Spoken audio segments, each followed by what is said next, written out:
Alors, on va reprendre les aléas du direct. Désolé pour le téléphone. Donc, je reprends donc au niveau de la simplification de radicaux. Donc, la simplification, elle peut se faire soit mentalement, soit à la calculatrice. Ce sera l'occasion donc d'expliquer son utilisation. Mentalement, la première méthode, si le radicand n'est pas très élevé, c'est de décomposer ce radicand en un produit de deux facteurs, dont un des deux facteurs est un carré parfait le plus grand possible. Et donc l'exemple est le même que celui que j'ai pris en classe, à savoir radical 72. Donc j'envisage les différentes décompositions possibles de 72. J'en élimine celle où je n'ai pas de carré parfait ou bien celle avec le 1, puisque de toute façon alors on se ramène au problème initial. Il m'en reste 3, 2 fois 36, 4 fois 18 et 8 fois 9. La meilleure décomposition est celle où j'ai le plus grand carré parfait possible. La preuve, si par exemple je prends celle-ci, si je décompose radical 72 en écrivant 9 fois 8, j'aurai radical 9 fois radical 8 qui me donne 3 radical 8. Et je dois encore décomposer radical 8. Donc ça me donne des étapes supplémentaires alors que je n'ai pas le problème si je prends le plus grand carré parfait possible. Alors, si maintenant le radicand est forcément plus important, je ne vais pas passer mon temps à envisager toutes les décompositions possibles. Je passe directement à la décomposition en un produit de facteurs premiers. Donc, je rappelle, dans la colonne de droite, je ne dois avoir que des nombres premiers, donc n'ayant que deux diviseurs différents, 1 et eux-mêmes. Le plus petit nombre premier et le seul pair d'ailleurs, c'est 2.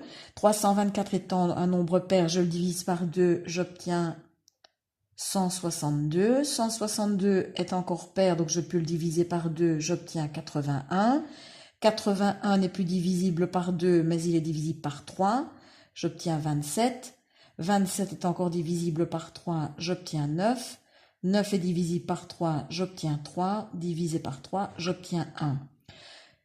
J'écrirai donc pour 324, soit 2 au carré fois 3 exposant 4, ou 2 au carré fois 3 au carré fois 3 au carré.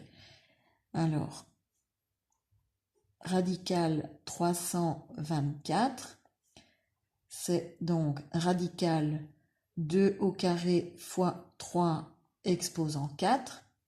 Je scinde et j'aurai radical de 2 au carré fois radical 3 exposant 4. Dans le premier facteur, je peux directement neutraliser le carré et le radical.